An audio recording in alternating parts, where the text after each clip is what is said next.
আসছি পরবর্তী খবরের দিকে। ঘূর্ণিঝড় মান্থার প্রভাব পড়তে শুরু করেছে দক্ষিণ 24 পরগনা উপকূল তীরবর্তী এলাকাগুলিতে। মঙ্গলবার দুপুর থেকে আবহাওয়ার পরিবর্তন লক্ষ্য করা গিয়েছে উপকূল তীরবর্তী এলাকায়। শুরু হয়েছে মুষলধারে বৃষ্টির সঙ্গে পাল্লা দিয়ে বেড়েছে ঝোড়ো হাওয়ার দাপট।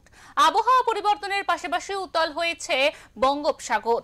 ঘূর্ণিঝড় মান্থার প্রভাবে ভয়াবহ পরিস্থিতি তৈরি হতে পারে। সেক্ষেত্রে আগে ভাগে মৎস্য দপ্তরের পক্ষ থেকে আগামী 31শে অক্টোবর পর্যন্ত গভীর সমুদ্রে মাছ ধরার উপর নিষেধাজ্ঞা জারি করা হয়েছে।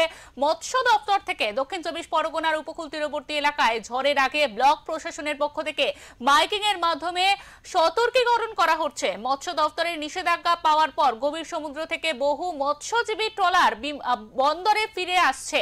আবহাওয়া দপ্তরের ক্ষেত্রে খবর, ঘূর্ণিঝড় মান্থার প্রভাব পড়বে সুন্দরবনের উপকূল তীরবর্তী এলাকায়। ইতিমধ্যেই সেই ঘূর্ণিঝড়ের প্রভাব পড়তে শুরু করেছে। ব্লক প্রশাসনের পক্ষ থেকে প্রস্তুত রাখা হয়েছে বিপর্যয় মোকাবিলা বাহিনী। সম্পূর্ণ পরিস্থিতির উপর নজর রাখছে জেলা প্রশাসনের আধিকারিকরা।